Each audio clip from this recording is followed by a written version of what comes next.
আসসালামু আলাইকুম এভরিওয়ান, কেমন আছেন সবাই? আশা করি সবাই ভালো আছেন। কাছে এবং দূরে যেখান থেকে আমার এই ভিডিওটি দেখছেন সবাইকে অনেক অনেক শুভেচ্ছা এবং স্বাগতম জানিয়ে আজকের মতো আপনাদের জন্য নতুন একটা পিঠার রেসিপি নিয়ে হাজির হয়ে গেছি আমি, ওহিরমার কিচেন অ্যান্ড লাইফস্টাইল। এই তো বন্ধুরা, চলে আসছি মেন ভিডিওতে। এই তো বন্ধুরা, আজকে আপনাদের সাথে শেয়ার করব তাল দিয়ে পিঠা বানিয়েছি, সেই তালের পিঠা। তো এক নজরে দেখে নেন বন্ধুরা আমার যা যা লাগবে, উপকরণগুলো আপনাদের সাথে শেয়ার করছি আর কি। তো এই তো বন্ধুরা দেখেন, এখানে চালের গুঁড়ি নিয়েছি 1 কাপ পরিমাণে, এখানে নারিকেল কুচি নিয়েছি, এখানে নারকেলগুলো কুড়িয়ে নিয়েছি আমি। তো দেখেন আসলে পিঠা বানাতে এগুলো লাগে যে উপকরণগুলো, সেগুলো এখানে চিনি নিয়েছি আমি 1 কাপ, আর এখানে পরিমাণ মতো লবণ নিয়ে নিছি। আসলে বন্ধুরা এখন তালের সিজন, চারদিকে তাল পাওয়া যায় এবং তালে দিয়ে আমরা নানান রকম পিঠা তৈরি করতে পারি এবং তাল আমাদের অনেকটাই ভালো লাগে, বা তাল হলো আমাদের উপকারী, উপকারী একটা ফল। আসলে এটা 12 মাস থাকে না বা 12 মাস পাওয়া যায় না। তো তালের সিজনে আমরা বেশি বেশি তাল দিয়ে বিভিন্ন রকমের পিঠাপুলি তৈরি করে থাকি। তো আজকে আপনাদের সাথে যা একটা সিম্পলভাবে একটা পিঠার রেসিপি নিয়ে হাজির হয়ে গেছে আমি, ওহিরমার কিচেন অ্যান্ড লাইফস্টাইল। তো বন্ধুরা আসলে আমি অফ ক্যামেরাতে বেটারটা করে নিয়েছি, তো এখন আপনাদেরকে দেখিয়ে দিয়েছিলাম যে যে উপকরণগুলো লাগে সেগুলো। তো আমি এখানে একটা বলের মধ্যে আমি তালগুলো নিয়ে নিছি, তো তালগুলোকে আমি চেপে নিয়ে নিছি। এরপরে আমি এখানে চালের গুঁড়ি অ্যাড করে দিলাম এই বেটারের সাথে। তো তারপরে নারকেল কুচি, তারপরে আমি পরিমাণ মতো যে চিনিটা, কম বেশি আপনারা আপনাদের পছন্দ মতে করতে পারেন। তো আমি যাকে আমার পছন্দ মতো দিয়েছি মিষ্টি পরিমাণটা বুঝে। তারপর লবণ দিয়ে ভালোভাবে এগুলাকে আমি একদম একটা বেটার তৈরি করে নিয়েছি, এটা মেখে নিয়েছি।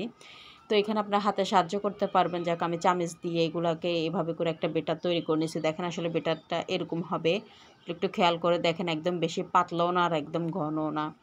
তো বন্ধুরা আসলে ভিডিওটা বেশি লম্বা করতে চাইনি, তার জন্য বেটারটা আমি যাক অফ ক্যামেরাতে করে নিছি। তো বন্ধুরা এভাবে করে যাই হোক, তো একটা সুন্দরভাবে একটা বেটার তৈরি করে, তো এখন আমি দেখেন ওগুলোকে হাতের সাহায্যে আমি এগুলোকে ডুবো তেলে ভাজবো। আসলে আমরা অনেকজনে অনেক নামে চিনি, তো মূলত আমরা নোয়াখালীর ভাষায় এগুলোকে আমরা পুরি বলি, বা তালের ফুরি বা তালের পিঠা বা এরকম কিছু বলি আর কি। তো আসলে এগুলা অনেকটা তুলতুলে নরম নরম, খেতে অনেক ভালো লাগে। আশা করি ঘরে তৈরি করবেন, দেখবেন আপনাদের কাছে অনেক ভালো লাগবে। তো বন্ধুরা ভিডিওর এই পর্যন্ত যারা এসেছেন প্লিজ ছোট্ট করে একটা লাইক দিয়ে ভিডিওটি কন্টিনিউ করেন, আর আমার চ্যানেলে যারা নতুন হয়ে আসেন অবশ্যই অবশ্যই আমার চ্যানেলটি সাবস্ক্রাইব করে বন্ধু হয়ে আমার পাশে থাকতে পারেন। যেহেতু আমার ছোট্ট একটা চ্যানেল, তো আপনাদের একটু ভালোবাসা এবং সহানুভূতিতে ইনশাল্লাহ এগিয়ে যাব, আশা করি আপনারা পাশে থাকবেন। তো বন্ধুরা আসলে আপনারা অনেক সুন্দর সুন্দর কমেন্ট করেন, সেগুলো নিয়ে আসলে অনেক অনুপ্রাণিত হই আর নিত্য নতুন ভিডিও বানানোর জন্য। তো বন্ধুরা এই তো দেখেন আমি তালের পুরিগুলোকে এভাবে করে দিয়ে দিছি, মাশাআল্লাহ কি সুন্দর দেখেন, একদম ফুলকো ফুলকো হয়ে গেছে। তো এখন আমি এইগুলোকে একটা ছাঁকনির সাহায্যে এগুলোকে উল্টিয়ে উল্টিয়ে দিচ্ছি, কেননা আসলে এগুলো বেশি ভাজা যাবে না।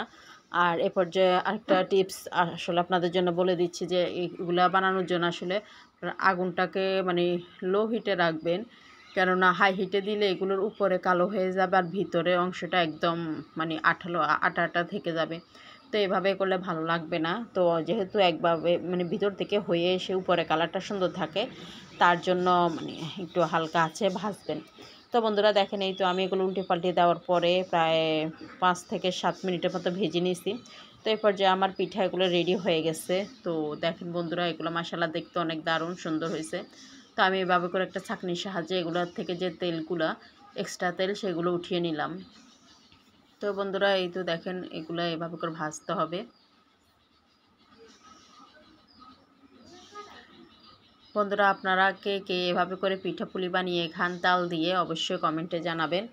তো বন্ধুরা যারা নতুন আছে আমার চ্যানেল আজকে প্রথম আমার ভিডিওটি দেখছেন, সবাই আশা করি আমার চ্যানেলটি সাবস্ক্রাইব করে বন্ধু হয়ে আমার পাশে থাকবেন। আর যারা নিত্য নতুন আরও ভিডিও পাওয়ার জন্য উৎসাহিত হন, তারা অবশ্যই আমার চ্যানেলের সাথে থাকবেন এবং প্রতিদিন আমি সপ্তাহে 3টে করে ভিডিও দিই, আশা করি আপনারা আমার ভিডিওগুলো দেখে নেবেন। তো বন্ধুরা এই তো দেখেন এখানে আমি আরও কিছু ভেজে নিচ্ছি কথা বলার ফাঁকে ফাঁকে। তো মাশাআল্লাহ দেখেন এই তো আমার তালের ফুরিগুলো একদম রেডি হয়ে গেছে, তালের পুরি বা তালের পিঠাগুলো, এগুলো আসলে অনেকটা সফট, এগুলো খেতে অনেক ভালো লাগে, দুর্দান্ত লাগে। আসলে তাল বলে কথা আর কি, আসলে তাল দিয়ে আমরা অনেক রকমের পিঠা তৈরি করতে পারি। তো যাই হোক আমরা নোয়াখালীতে এভাবে করে তালের পুরি বানিয়ে খাই। তো তো এগুলো আপনারা আবার চাইলে শিরার মধ্যে চুবিয়ে একটু মিষ্টি করেও খেতে পারেন। আসলে অনেক রকমের খাওয়া যায় পিঠাপুলি। তো বন্ধুরা, ধন্যবাদ যারা এই পর্যন্ত আসছেন, সবাইকে অসংখ্য ধন্যবাদ। আশা করি সবসময় আমার ভিডিওর সঙ্গে থাকবেন, পাশে থাকবেন, আমার চ্যানেলটিকে এগিয়ে নিয়ে যাবেন। আপনাদের সহানুভূতিটা আমার অনেক অনেক কাম্য। তো বন্ধুরা, আজকের মতো কেমন লাগছে আমার ভিডিওটি, অবশ্যই যদি ভালো লেগে থাকে তাহলে আপনাদের বন্ধুবান্ধব আত্মীয়দের সাথে শেয়ার করে নেবেন। আল্লাহ হাফেজ।